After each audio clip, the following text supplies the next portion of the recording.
ঋণ দেওয়ার আগে ভালোমতো যাচাই বাছাই করার পরামর্শ দিয়েছেন অর্থ ও বাণিজ্য উপদেষ্টা ডক্টর সালেউদ্দিন আহমেদ। বৃহস্পতিবার বিকেলে সচিবালয়ে বাংলাদেশ অ্যাসোসিয়েশন অব ব্যাংকের নেতাদের সঙ্গে আলোচনায় এই পরামর্শ দেন তিনি।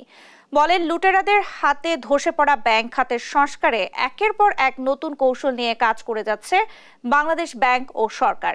এরই অংশ হিসেবে কয়েকদিন আগে সুদের হার বাড়ানোর পাশাপাশি দুর্বল হয়ে পড়া 4টি ব্যাংকে গ্রাহকের আস্থা ফেরাতে 945 কোটি টাকা তারল্য সহায়তা নিয়ে পাশে দাঁড়িয়েছে দেশের সবল 5 ব্যাংক। যাচাই বাছাই করে ঋণ দেবে, পূর্বের মতো যাতে কোনো রকম ত্রুটি বিচ্যুতি না হয়। আর তারপরে আমি একটা বলছি অন্তর্ভুক্তিমূলক ঋণ, মানে ছোট মিডিয়াম এন্টারপ্রাইজ যারা অনেক সময় ব্যাংকিং সেক্টর থেকে আপনার ঠিক যথাযথভাবে ঋণ পায় না, সেটাকে ইসে করার জন্য। আর সর্বোপরি আমি বলছি গভর্নেন্সটা, স্বচ্ছতা, জবাবদিহিতা এবং পরিচালন এবং গভর্নেন্সের জন্য সুষ্ঠু করে। এই